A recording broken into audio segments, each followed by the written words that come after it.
എല്ലാവർക്കും നമസ്കാരം. ഒരു വിഷയം പ്രേക്ഷകരുമായിട്ട് പങ്കുവെക്കാൻ വേണ്ടിയിട്ടാണ് പച്ചവെളിച്ച ലൈവിൽ വന്നിട്ടുള്ളത്. മറ്റൊന്നുമല്ല, ഇന്ന് ഒരു വീട്ടിൽ കയറിയിട്ട് ഭയാനകമായ ഒരു കാര്യമാണ് പ്രേക്ഷകരുമായിട്ട് പങ്കുവെക്കുന്നത്. അന്നൂർ കൊരവയൽ എന്ന് പറയുന്ന സ്ഥലത്തെ ഒരു വീട്ടിൽ, ഈ കാണുന്ന വീട്, ഇവിടെ നിരവധി വീടുകളുണ്ട്. ഇവിടെ ഇഷ്ടംപോലെ അടുത്തടുത്ത് വീടുകളുള്ള ഒരു പ്രദേശമാണ്. ഈ പ്രദേശത്ത് ഒരു 10 മണിയോട് കൂടിയിട്ട് ഒരാള് ആ വീട്ടിലെത്തുകയും വീട്ടിന്റെ കോളിംഗ് ബെല്ല് അടിച്ചതിന്റെ അടിസ്ഥാനത്തിൽ വീട്ടിൽ നിന്ന് ആള് വാതിൽ തുറന്ന ഉടനെ തന്നെ അകത്തേക്ക് കയറിയിട്ട്, കിട്ടിയ വിവരമാണ് പറയുന്നത്, ബാക്കി അവർ പറയും, അകത്തേക്ക് കയറിയിട്ട് അവരുടെ കത്തി കാട്ടി അവരെ ഭീഷണിപ്പെടുത്തിയിട്ട് അവരെ 2.25 പവൻ വരുന്ന സ്വർണ്ണ ആഭരണം പൊട്ടിച്ചെടുത്തു.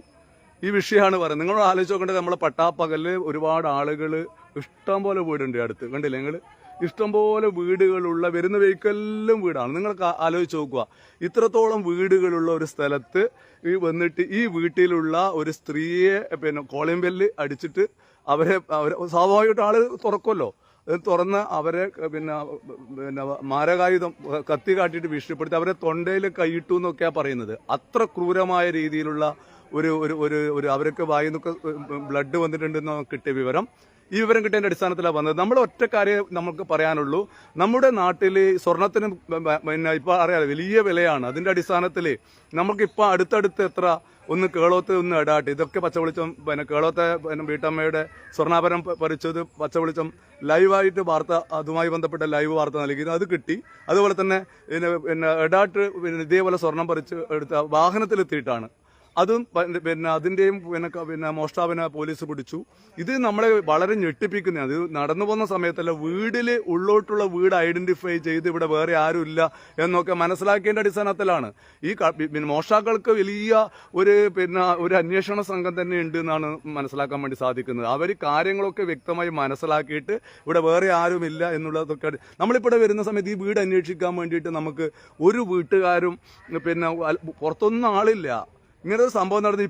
ഇങ്ങനെ കുറച്ച് അങ്ങോട്ട് റോഡ് എന്ന് പറഞ്ഞ് കുറച്ച് അങ്ങോട്ട് പോയി നമ്മൾ പത്രക്കാരായ നമ്മളൊക്കെ എവിടെയല്ലോ എത്തിയിട്ടാണ് വരുന്നത്. കാരണം ഒരു വീട്ടിലും ആളില്ലാത്തൊരു അവസ്ഥയുണ്ട്. എന്താ ശരിക്കും സംഭവം എന്താണ്ട് ഒന്ന് പറഞ്ഞ, എന്താ ശരിക്കും ഉണ്ടായ സംഭവം എന്നാ? ശരിക്കും സംഭവം ബെല്ലടിച്ചു. ബെല്ലടിക്കുമ്പോ ഇവര് തുറക്കുമ്പോ പിടിച്ചാടി ഉന്തിയിട്ടിട്ട് വിരലെല്ലാം തൊണ്ടിയിൽ കൈയിട്ടു. തൊണ്ടിയിൽ കൈയിട്ടുമ്പോ മിണ്ടി ഒരു കഴിയുമ്പോ കത്തിയും കാണിച്ചിട്ട് പറഞ്ഞല്ലോ, മിണ്ടിയെങ്കിൽ കൊല്ലുന്നു. പിന്നെ ഇവർക്കൊന്നും തിരിയുന്നില്ലല്ലോ. പൊട്ടിക്കലും കാതിലിന്റെ ആണി ഉണ്ടാടാ, കാതിലെ സ്റ്റഡ് ഉണ്ട്, ആണി പോയി. കാതിലാന്ന് മാല 2.25 പവന്റെ മാല പോയി. പിന്നെ കാതിലും ഒരു ഭാഗത്തെ കാതിലും ഇല്ല. അത് പിടിച്ചു. ആണി കാണുന്നില്ല. അല്ല, കാതിലടി ഉണ്ട്, കാതിലുണ്ട്. ആണി കാതിലും പിടിച്ചു വലിച്ചു. കാതിൽ എങ്ങനെയാന്നറിയില്ല, ഈ മാല പിടിക്കുമ്പോ പൊട്ടിയതാണോ അതറിയില്ല, ഇങ്ങനെ വലിഞ്ഞതാണോ. ഇപ്പൊ അവർക്ക് പരിക്കുണ്ടല്ലേ? അവർക്ക് പരിക്ക്. ഇവരെ വിളിക്കുമ്പോ വായി നിറച്ചും ചോര, ഒന്നും കിട്ടുന്നില്ലല്ലോ പറയാ. അവരോട് പറഞ്ഞാലും വാതിലടക്ക് കള്ളൻ എന്ന് പറയാൻ കിട്ടില്ല. കള്ളൻ എന്ന് പറഞ്ഞെങ്കിൽ അവര് ഓടുവല്ല, ഇത് പറയാൻ കിട്ടില്ല. ഇവര് കാണുമ്പോ വായി നിറച്ചുകൊണ്ടോലും ചോര കൊണ്ട് നിൽക്കുന്നത്. അപ്പൊ ഈ തൊണ്ടിയിൽ കൈയിടുന്നില്ല, ചോരയാണ് വരുന്നത്. വേറൊരു കാര്യം എന്ന് പറഞ്ഞാല് ഒരാള് മാത്രമേ ഉള്ളൂ എന്ന് പറഞ്ഞു. ഒരാളെ നല്ല ആരോഗ്യമില്ല, വലിയ നീളൂല്ല. ശരി ശരി. അങ്ങനെയുള്ള ആള്. ഇതാണ് ഇത്. എത്ര മണിക്ക് ഏകദേശം സമയം? എത്ര മണിക്കാ? 10 മണിക്കുള്ളിലാണല്ലേ?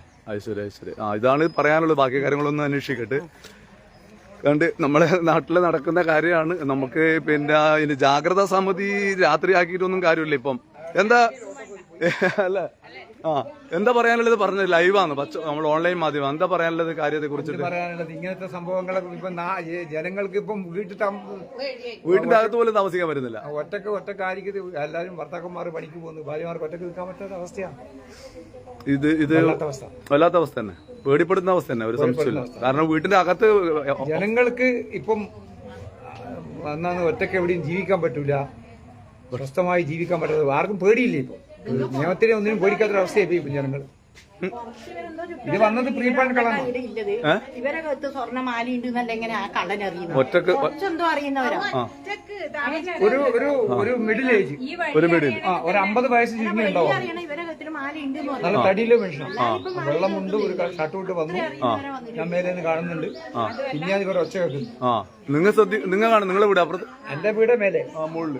അപ്പൊ അത് പിന്നെ ഞാൻ ഇവര് വിളിക്കുമ്പോ ഞങ്ങൾ അല്ല അറിയുന്നില്ല. നമ്മൾ ഒരാൾ വീട്ടിലേക്ക് വരുമ്പോ നമുക്ക് തെറ്റിദ്ധരിക്കേണ്ട കാര്യമില്ലല്ലോ. വായിൽ ചോര വരുന്നുണ്ട്. അപ്പൊ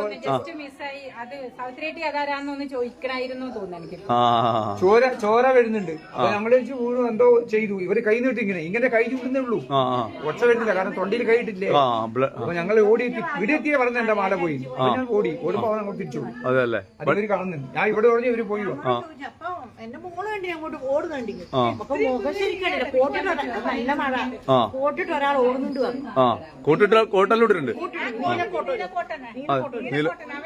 ഞാൻ തിരിഞ്ഞു നിന്ന് വർത്തമാനം പറഞ്ഞോണ്ട് ഞാൻ കണ്ടില്ല. ഞാൻ ഇവരോട് ഇങ്ങനെ തിരിഞ്ഞു നിൽക്കപ്പോ ഇവര് ബേക്കിൽ ഇങ്ങോട്ട് അതല്ലേ അതാ ഞാൻ കാണാതിരുന്നത്. പക്ഷെ ഇവിടെ വരുമ്പോ റെയിൻകോട്ടൊന്നും ഇല്ല. ഇല്ല ഞാൻ ബേക്കിൽ നിന്ന് കാണുമ്പോ മുണ്ടും മാടി കെട്ടി സുഖമായി നടന്നു വരും. റെയിൻകോട്ടില്ല, വെള്ളമുണ്ട്. അവൻ മാന്യമായി നടന്നു വരുന്നുണ്ട്. അല്ല, ഈ ശരിക്കും പറഞ്ഞാല് നമ്മള് ഈ വീട്ടിലൊക്കെ ഒരൊറ്റക്ക് ഒരാളെ ഇല്ലു ഈ പ്രദേശത്തെ കുറിച്ച് അറിയുന്ന ഒരാളല്ല. കാരണം എത്ര വീടുണ്ട് അല്ലേ. ഈ വീട്ടിലെ ഒരാളെ ഉള്ളൂ. ഇവര് പ്രായമുള്ള ആളാണ്. കഴുത്തില് മാലയുണ്ട്. ആൾക്കാർ പഠിച്ചു പോകുന്നുണ്ട്. ഇന്ന സമയത്ത് വന്നാൽ മുറ്റിയെ തുറക്കും എന്നെല്ലാം ചുറ്റുപാട് കറക്റ്റായിട്ട് പുള്ളിക്കാരൻ പഠിച്ചു വെച്ചിട്ട് സമയത്ത് വന്നാ. അല്ല അതിനെ കുറിച്ച് പ്ലാൻഡാ. അതുകൊണ്ടാണ് ഈ വായിൽ കൈയിട്ടുണ്ടാന്ന് ഈ കള്ളന്ന് സാവിച്ചിക്ക് പറയാൻ പറ്റാതെ പറഞ്ഞോ. അല്ലെങ്കിൽ കള്ളന്ന് പറയും. ഇവിടെ വന്നതിന് ശേഷം എന്നോട് പറഞ്ഞു എന്റെ മാല പോയി. അതുവരെ വെറുതെ കൈ ചൂണ്ടുന്നുള്ളൂ. ഇങ്ങനെ കൈ ചൂണ്ടിയിരുന്നു. അത് ശരി അവർക്ക് പറയാൻ പറ്റുന്നില്ല. ഇപ്പൊ തള്ളി തുറന്നോട് ബെല്ലടിച്ചു, കോളിംഗ് ബെല്ലടിച്ചു. അവര് ഡോറ് തുറക്കുമ്പോ ഇവര് തള്ളി ഉള്ളിൽ കയറി ബോൾട്ടിട്ട് ഉള്ളിന്ന് ബോൾട്ട് ഇട്ടു. ഉള്ളിന്ന് ബോൾട്ട് ഇട്ടിട്ട് അവരെ തള്ളി താഴെ ഇട്ടു. ഓ അത് ശരി. എന്നിട്ട് കൊല്ലുന്നു പറഞ്ഞു. ചെറിയ കത്തിയുണ്ട്. എന്നിട്ടാണ് പിന്നെ മാല പൊട്ടിച്ചിട്ട് പോയത്. അത് ശരി.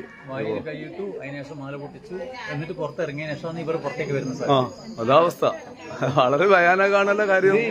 ഇതിപ്പം പണിയെടുക്കാതെ, കാരണം ഒരു പവന് 70,000 രൂപ പണിയെടുക്കാത്തവര് ഇങ്ങനെ നടക്കുന്നവരുണ്ടാവും. വളരെ ജാഗ്രതയോട് അല്ല, ജാഗ്രത പറഞ്ഞപ്പോ നമ്മളെല്ലാരും വീടും ലോക്ക് ചെയ്തോളുക. മുമ്പിലെ CCTV വെച്ചു. പക്ഷെ CCTV വെച്ചാൽ എന്ത് വെച്ചാലും നമ്മള് ഇപ്പൊ എല്ലാ പ്രാവശ്യവും തുറക്കുമ്പോ നോക്കണമെന്നില്ല. പെട്ടെന്ന് നോക്കിട്ട് ആരെങ്കിലും തുറക്കുമ്പോ ബട്ടൺ ചെയ്താല് ജീവൻ പോകുന്ന പരിപാടിയില്ല. ഭാഗ്യാന്ന് പറ്റി ഒന്നും സംഭവിക്കില്ല. ജീവൻ കിട്ടിയല്ലോ എന്നല്ലേ ഭാഗ്യം. അതുപോലെ മാല സാറില്ല, പോട്ടെ, പോലീസുകാർ പിടിച്ചോളൂ. അങ്ങനെ പിടിക്കണ്ടല്ലോ. ഇപ്പൊ എല്ലാം അവരവരെ പണി നന്നായി ചെയ്യുന്നുണ്ട്. രണ്ടെണ്ണം പിടിച്ചല്ലോ. അവർ കറക്റ്റായിട്ട് കേരള പോലീസ് അതിനൊക്കെ അടിപൊളിയാണ്. അതെ അന്വേഷണത്തിലൊന്നും അവർ കുഴപ്പമൊന്നുമില്ല. ഒരു കുഴപ്പമില്ല. കളവായാലും കൊലപാതകമായാലും എങ്ങനെയായാലും പിടിക്കും. പിടിക്കും. CCTV ദൃശ്യം ഉണ്ടല്ലോ, ഇടയിൽ ഉണ്ടല്ലോ അല്ലെ, വരുന്ന വെഹിക്കലും അല്ലേ ഉണ്ടല്ലോ അല്ലെ. പക്ഷെ സംഭവിച്ചതിന് ശേഷമല്ലേ അവര് പിടിക്കുന്നത്. ആയിക്കോട്ടെ. ഓക്കെ, ഇതാണ്